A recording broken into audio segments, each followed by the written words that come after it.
शाम बखैर दोस्तों। जैसे पहले अर्ज़ किया जाता रहा है कि पाकिस्तान में हर नए दिन पाकिस्तान से खैर की ख़बर नहीं आती। आए दिन पाकिस्तान में मुख्तलिफ़ अलमिये, मुख्तलिफ़ वारदातें, मुख्तलिफ़ दहशतगर्दियाँ, मुख्तलिफ़ नौ किस्म की हौलनाकियाँ इस मुमलिकत के तूल व अर्ज़ से कौम को सुनने को मिलती हैं और हर नया दिन दिल दहला देने वाली, इंसानी आसाब को परेशान और बहुत ज़्यादा मुज़तरब करने वाली नई ख़बर लाता है। जैसे कल नवाबशाह के पास हज़ारा एक्सप्रेस बर्बादी का शिकार हो गई, पटरी से उतर गई। सरकारी आदाद शुमार के मुताबिक तो कोई 35 अफराद हलाक हुए, लेकिन प्राइवेट रिपोर्टिंग के मुताबिक वहाँ पे मौजूद यानी शाहिदीन के मुताबिक सैकड़ों लाशें वहाँ से उठाई गई। चूँकि सरकारी मीडिया के ज़रिए से जो रिपोर्टिंग की जाती है उसमें लोगों का डेथ टोल कम इसलिए बताया जाता है, शरह अमवात कम इसलिए बताई जाती है कि आवाम के अंदर अनरेस्ट ना पैदा हो, तज़ब्ज़ब का शिकार ना हो, आवाम में इंतशार ना पैदा हो। लेकिन यानी शाहिदीन के मुताबिक सैकड़ों हलाकतें और हज़ारों लोग ज़ख्मी हुए। जुल्म की इंतहा है कि पाकिस्तान रेलवे हमारा इस कदर बेहिस और इस कदर उजड़ा हुआ महकमा है कि इंसानों की ज़िंदगियों से खेलना इसने अपना मरगूब मशगला बना रखा है। अभी चंद दिन पहले ही पाकिस्तान की टॉप क्लास ग्रीन लाइन भी इन्हीं इलाकों में सिंध के पटरी से उतर गई। ताहम उस वक्त अल्लाह ताला ने हमें जो है बहुत सारे हादसा से बचा लिया, बहुत सारे अमवात से बचा लिया, कुछ लोग ज़ख्मी हुए। लेकिन हमारा बेहिस कौमी जो अशराफिया है, हमारा बेहिस जो कौमी निज़ाम चलाने वाला तबका है, वो उसी तरह बेहिस है। कोई पैरामीटर्स इख्तियार नहीं किए गए, कोई तदारुक के लिए कोई मय्यज़ नहीं लिए गए। पाकिस्तान में रेलवे इस कदर तबाह हाल है कि आप उसका तसव्वुर नहीं कर सकते। जबकि आज की जदीद दुनिया में रेलवे दुनिया का सबसे फ़ाल जो एक मोड ऑफ ट्रांसपोर्ट है, मोड ऑफ कम्युनिकेशन बन चुका है। यानी बरतानिया और फ़्रांस ने समुंदर के नीचे से इंग्लिश चैनल खोलकर कुछ 350 किलोमीटर का जो फासला है वो ट्रेन के ज़रिए से और तेज़ तरीन ट्रेन चलती हैं। और अगर आपने पेरिस से लंदन बराह रास्त जहाज़ के ज़रिए से आना हो तो उसमें वक्त ज़्यादा लगता है, क्योंकि उसमें आपको एयरपोर्ट में चेक इन चेक आउट करना है, सामान की क्लियरेंस है, बोर्डिंग है कमोबेश सवा घंटा लग जाता है। जबकि इंग्लिश चैनल पे जब आप ट्रेन के ज़रिए से सफ़र करते हैं वहाँ आपको महज 35 से 40 मिनट में आप फ्रांस से बरतानिया आ जाते हैं। यानी दुनिया इस कदर जदीद खतूत पर चल रही है।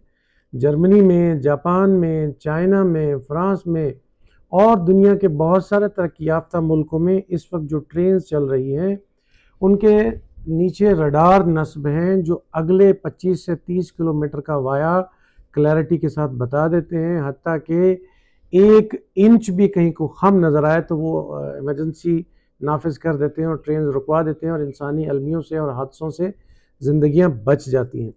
500 किलोमीटर की स्पीड तक ट्रेन चल रही हैं, बल्कि अभी तो हाल ही में चाइना ने 1000 किलोमीटर का भी तजर्बा कर लिया है। इन खतूत पर दुनिया जा रही है। और जब आप ट्रेन चलाते हैं तो एक ट्रेन हज़ारों लोगों को लेकर एक कोने से दूसरे कोने में सैकड़ों किलोमीटर का या हज़ारों किलोमीटर का फासला तय करती है। उसके नतीजे में कौमी रेवेन्यू में हज़ारों गैलन फ्यूल की बचत होती है। उसके मुकाबले में जब आप ट्रांसपोर्ट पर वबा की तरह दंदनाती हुई बसें और ट्रॉलर्स फेंकेंगे तो वो आए दिन हादसात का, आलूदगी का, कौमी रेवेन्यू में पेट्रोल डीजल की तबाही का और इंसानी अलमियों का, इंसानी जानों के हादसों के ज़रिए से ख़त्म होने का सबब बनते हैं।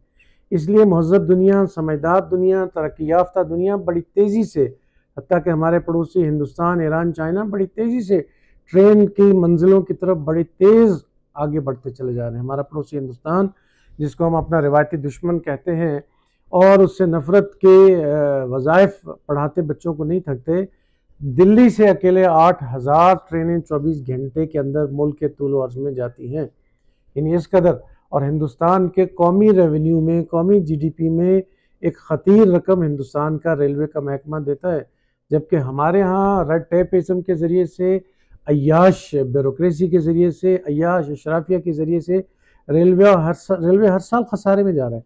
और उससे बढ़कर ये कि बेहिसी और सफाकी की इंतहा देखिए कि पे दर पे हादसा हो रहे हैं। 2023 में अब तक पाकिस्तान में 11 हादसा, अलमनाक हादसा रेलवे में हो चुके हैं।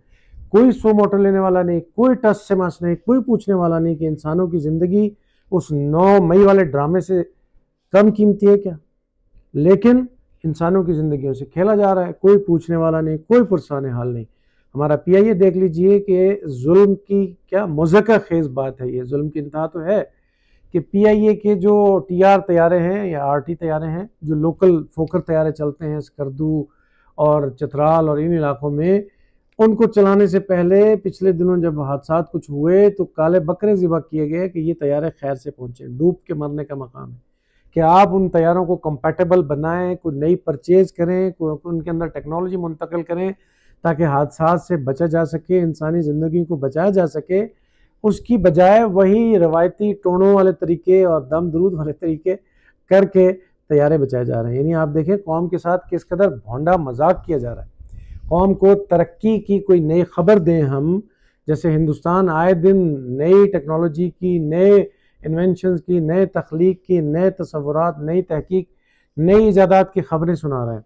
चीन नई ईजादात की खबरें सुना रहा है, ईरान नई ईजादात की खबरें सुना रहा है, और हमारा मनहूस वज़ीर ख़जाना और मनहूस वज़ीर आला पंजाब खड़े होकर कौम को कल खुशखबरी दे रहे हैं कि हम मांगते हैं चूँकि आलमी, तो जिन जिन लोगों ने चैरिटी करनी हो दाता दरबार के लिए देंगे, या चढ़ावे चढ़ाने हो, चादरें चढ़ानी हो, अब वो ऑनलाइन चढ़ा सकते हैं। दुनिया के किसी कोने में हमें डॉलर भेजें।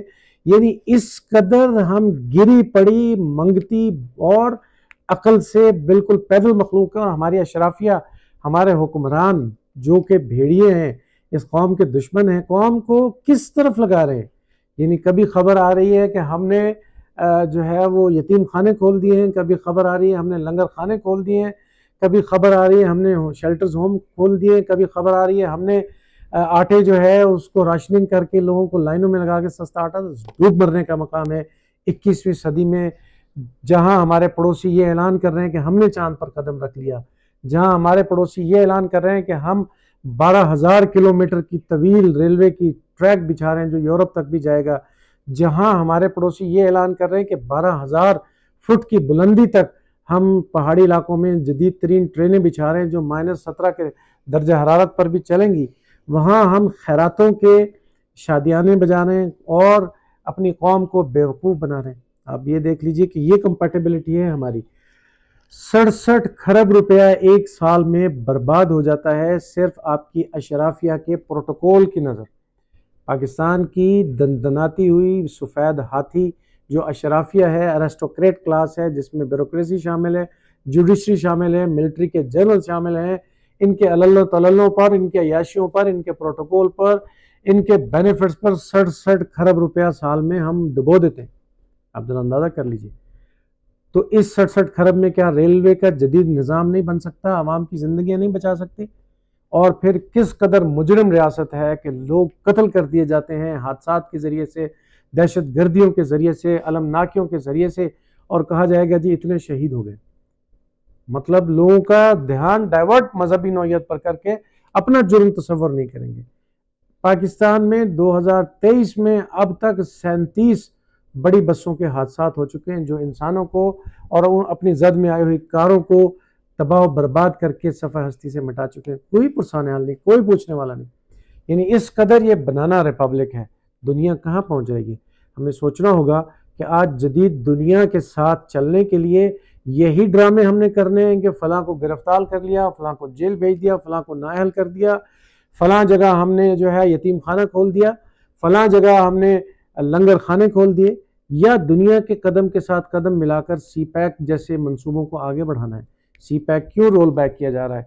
चूँकि सी पैक में यहाँ की अशराफिया को, यहाँ की दंदनाती हुई बदमस्त ब्यूरोक्रेसी को कोई बेनिफिट नहीं मिल रहा, उसमें खालिसतन अवाम का बेनिफिट है, इसलिए उसको रोल बैक करते हैं।